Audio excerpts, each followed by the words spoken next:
విజయవాడ కృష్ణలంక గాదె సాయి కృష్ణ వ్యవహారంలో ఒక big twist చోటు చేసుకుంది. ముఖ్యంగా చాలా కీలకమైనటువంటి పరిణామం. ఇప్పటికే రాష్ట్ర వ్యాప్తంగా గాదె సాయి కృష్ణ వ్యవహారంలో పెద్ద ఎత్తున దుమారం రేగుతుంది. పెద్ద ఎత్తున ఆరోపణలు, విమర్శలు వస్తున్నాయి. 22 ఏళ్ల ఒక యువకుడిని పోలీసులు తీసుకువెళ్ళి ఆ తర్వాత ఏం చేశారు? చంపేశారా? లాకప్ డెత్ చేశారా?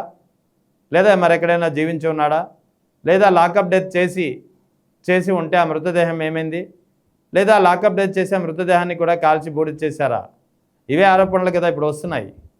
ఇప్పుడు దీనికి సంబంధించినటువంటి ఇష్యూ పెద్ద ఎత్తున దుమారం రేగడంతో వైఎస్ జగన్ ఆ కుటుంబాన్ని పరామర్శించడంతో, తర్వాత అంబటి రాంబాబు వంటి నేతలు దీన్ని సీరియస్ ఇష్యూగా తీసుకోవడంతో కూటమి ప్రభుత్వంలో కదలిక వచ్చింది. కూటమి ప్రభుత్వంలో కదలిక వచ్చిన తర్వాత వైఎస్ జగన్ ఆ కుటుంబాన్ని పరామర్శించిన తర్వాత ఆ రాత్రి చోటు చేసుకున్నటువంటి కీలకమైనటువంటి పరిణామం, దీని అందరికీ బాధ్యుడిగా చేస్తున్నటువంటి సిఏ నాగరాజుపై హత్యా case BNSS section 103, section 127, class 4 and class 6, section 1-238 ఇవి నమోదయ్యాయి. సో ఆ తర్వాత కేసులు నమోదై ఇప్పటికీ 4 రోజులైంది, కానీ అరెస్టుల పర్వం మాత్రం ప్రారంభం కాలేదు. అయితే ఇక్కడ బిగ్ ట్విస్ట్ ఏంటంటే దీనిపై విచారణకు కమిటీ నియమించింది ప్రభుత్వం. సిట్ అనేది ఏర్పాటు చేసింది. ముఖ్యంగా రాజమండ్రి ఎస్పీ నరసింహ కిషోర్ నేతృత్వంలో ఈ సిట్ అనేది తన విచారణ ప్రారంభించింది. విచారణ ప్రారంభించిన తరువాత చాలా కీలకమైనటువంటి పరిణామాలు చోటు చేసుకున్నాయి. ఒక బిగ్ ట్విస్ట్ అనేది కనిపిస్తుంది. అంటే ఏ ఆరోపణలు, ఏ విమర్శలు అయితే గాదె సాయి కృష్ణ వ్యవహారంలో కృష్ణలంక పోలీస్ స్టేషన్లో జరిగిందని అనుమానాలు వస్తున్నాయో వాటికి బలం చేకూర్చే ఒక పరిణామం చోటు చేసుకుంది. సిట్ దర్యాప్తులో తేలినటువంటి అంశం ఏంటంటే కృష్ణలంక పోలీస్ స్టేషన్కి సంబంధించినటువంటి సీసీటీవీ ఫుటేజ్ మాయమైపోయింది. ఎవరు మాయం చేశారు? ఇది సాధారణంగా జరిగినటువంటి ఒక టెక్నికల్ మిస్టేక్ వల్ల జరిగిందా, లేకపోతే కావాలని దీన్ని మిస్ చేశారా? కావాలనే మిస్ చేశారనే వాదన గట్టిగా వినిపిస్తోంది. ఎందుకు అంటే మే 1 నుంచి జూన్ 1 ఏకంగా నెల రోజుల పాటు కృష్ణలంక పోలీస్ స్టేషన్కి సంబంధించినటువంటి సీసీటీవీ ఫుటేజ్ మాయమైపోయింది. ఇంత బాధ్యతారహితంగా పోలీసులు ఎలా ప్రవర్తిస్తారు? ఏదో ఒకరోజు మిస్ అయ్యి, ఒకరోజు లేదా 2 రోజులు సీసీటీవీ ఫుటేజ్ మిస్ అయిందంటే ఏదో అనుకోవచ్చు, టెక్నికల్ మిస్టేక్ అనుకోవచ్చు, లేదా ఏదైనా ప్రాబ్లం అయి ఉండొచ్చు అనుకోవచ్చు. కానీ ఇక్కడ ఏకంగా నెల రోజుల ఫుటేజ్ మిస్ అయింది, అది కూడా 2 రోజులు తప్పించి. నెల రోజుల వ్యవధిలో అంటే మే 1 నుంచి జూన్ 1 వరకు నెల రోజుల వ్యవధిలో కేవలం 2 రోజుల ఫుటేజ్ మాత్రమే అక్కడ కనిపిస్తుంది. అంటే ఏ ఫుటేజ్ అయితే వాళ్ళకి అవసరం లేదో ఆ ఫుటేజ్ మాత్రమే అక్కడ ఉంది, మిగిలిన ఫుటేజ్ అనేది అక్కడ లేదు.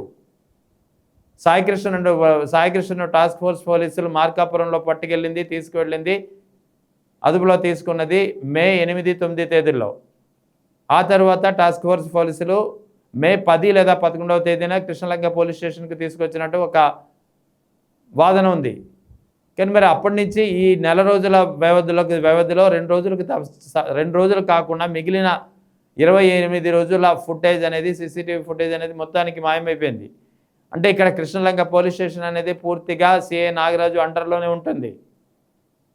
ఇక్కడ సిఏ నాగరాజే కావాలని ఈ ఫుటేజ్ మాయం చేశాడా, లేకపోతే సిఏ నాగరాజుకు పెద్దల ఆదేశాల మేరకు ఆ సిఏ నాగరాజు ఈ పని చేశారా? ఇదే పెద్ద ఎత్తున ఒక వినిపిస్తున్నటువంటి ప్రశ్న. ఇప్పటికే చాలా అనుమానాలు, చాలా ప్రశ్నలు వస్తున్నటువంటి నేపథ్యంలో ఇప్పుడు సీసీటీవీ మాయం అవడం అనేది చాలా కీలకంగా మారింది. ఎందుకంటే ఇది కూడా బయట నుంచి వస్తున్నటువంటి సమాచారం కాదు, ఏకంగా సిట్ దర్యాప్తులో, సిట్ విచారణలో తేలినటువంటి అంశం. ఎందుకంటే సిట్ విచారణలో సీసీటీవీ ఫుటేజ్ అనేది చాలా కీలకంగా మారుతుంది. ఎందుకంటే ఒకవేళ టాస్క్ ఫోర్స్ పోలీసులు తీసుకున్న మార్కాపురంలో సాయికృష్ణను అదుపులో తీసుకున్న తర్వాత కృష్ణలంక పోలీస్ స్టేషన్కు ఎప్పుడు తీసుకొచ్చారు, ఏ టైంలో తీసుకొచ్చిన తర్వాత లోపల వ్యవహారం ఎలా నడిచింది, పోలీసుల వ్యవహార తీరు ఎలా ఉంది, పోలీసుల వైఖరి ఎలా ఉంది అనేది క్లియర్గా సీసీటీవీ ఫుటేజ్లో ఉంటుంది. సో దీన్ని బట్టే విచారణలో కృష్ణలంక పోలీసుల హస్తం ఏ మేరకు ఉంది, కృష్ణలంక పోలీస్ స్టేషన్కి అతన్ని తీసుకువచ్చారా, లేదా ఒకవేళ తీసుకొస్తే ఏ స్థితిలో తీసుకొచ్చారు, లేదా తీసుకొచ్చిన తర్వాత ఏం జరిగింది, ఈ ప్రశ్నలకు సమాధానం అప్పుడే వస్తుంది సీసీటీవీ ఫుటేజ్ దొరికిన తర్వాతే. అయితే ఇక్కడ సీసీటీవీ ఫుటేజ్నే మాయం చేశారు అంటే ఆధారాలు చెరిపివేసే ప్రయత్నమే. ఇప్పటికే నాగరాజుపై ఈ హత్యకు సంబంధించి, గాదె సాయి కృష్ణ వ్యవహారానికి సంబంధించి ఆధారాలు చెరిపివేశారనే సెక్షన్ కూడా నమోదైంది. ఇప్పుడు సిట్ విచారణలో సీసీటీవీ ఫుటేజ్ కూడా మాయం చేశారంటే సీసీటీవీ ఫుటేజ్ దొరికితే ఎలాంటి ఆధారాలు బయటపడిపోతాయి, తమ పరిస్థితి ఏమవుతుందనే ఆందోళనలో భాగంగానే సిఏ నాగరాజు కావాలని సీసీటీవీ ఫుటేజ్ను మాయం చేశారా, చెరిపివేశారా, అరెస్ట్ చేశారా లేదా? దీనిపై ఈ ఆరోపణలో సిఏ నాగరాజు పాత్ర కాకుండా ఇంకా ఉన్నతాధికారుల పాత్ర, ముఖ్యంగా టాస్క్ ఫోర్స్ పోలీసు విభాగం ఎవరి కంట్రోల్లో పనిచేస్తుందో ఆ అధికారి కమిషనర్ ఆఫ్ పోలీస్ హస్తం కూడా ఉందో ఆయన చెప్పిన మేరకే CA Nagaraju Krishnalanka police station CCTV ఫుటేజ్ను మాయం చేశారా? ఇదే ఇప్పుడు ప్రధానంగా వినిపిస్తున్నటువంటి అనుమానం. ఎందుకంటే గాది సాయికృష్ణ మిస్సింగ్ లేదా లాకప్ డెత్ వ్యవహారంలో ఇప్పటికే చాలా రాష్ట్ర వ్యాప్తంగా పెద్ద ఎత్తున దుమారు రేగుతుంది. కూటమి ప్రభుత్వం పూర్తిగా డిఫెన్స్లో పడిపోయినటువంటి పరిస్థితి. అటు వైఎస్ఆర్ కాంగ్రెస్ పార్టీ అధినేత వైఎస్ జగన్ ఆ కుటుంబాన్ని పరామర్శించిన తర్వాత మాత్రమే కూటమి ప్రభుత్వంలో ఒక కదలిక వచ్చింది. ఆ కదలిక తర్వాతే సిఏ నాగరాజుపై కేసులు నమోదైనటువంటి పరిస్థితి. ఇప్పటికీ అరెస్ట్ కాలేదు. తాజాగా వైఎస్ జగన్ కూడా ట్వీట్ చేశారు, కేసులు నమోదు చేసి 4 రోజులైనా సరే అరెస్టులు ఎందుకు చేయలేదంటూ.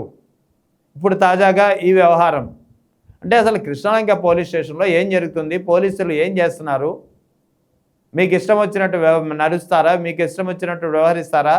ఒక పోలీస్ స్టేషన్కు సంబంధించినటువంటి సీసీటీవీ ఫుటేజ్ను కనీసం 4 రోజుల పాటైనా భద్రపరచాలనే హైకోర్టు ఆదేశాలను కూడా మీరు బేఖాతరు చేస్తున్నారా?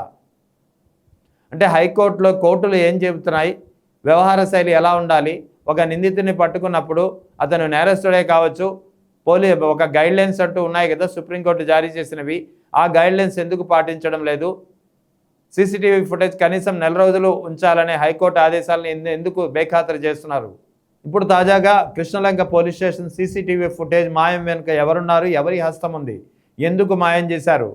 అంటే ఇక్కడ తప్పు జరిగిందని చెప్పి అంగీకరిస్తున్నారా? తప్పు జరిగింది కాబట్టి ఏమవుతుందనే ఒక భయం మిమ్మల్ని వెంటాడుతోందా? నిజంగానే గాది సాయికృష్ణ లాకప్ డెత్ చేశారా, అందుకే సీసీటీవీ ఫుటేజ్ మాయం చేశారా? ఇప్పుడు ఈ ప్రశ్నలే వస్తున్నాయి. మొత్తానికి గాది సాయికృష్ణ వ్యవహారం ఇటు కృష్ణలంక పోలీసులకు ఏ విధంగా ఇరుకున పెడుతోందో అటు కూటమి ప్రభుత్వాన్ని కూడా అంతే ఇరుకున పెట్టే ప్రమాదం లేకపోలేదు.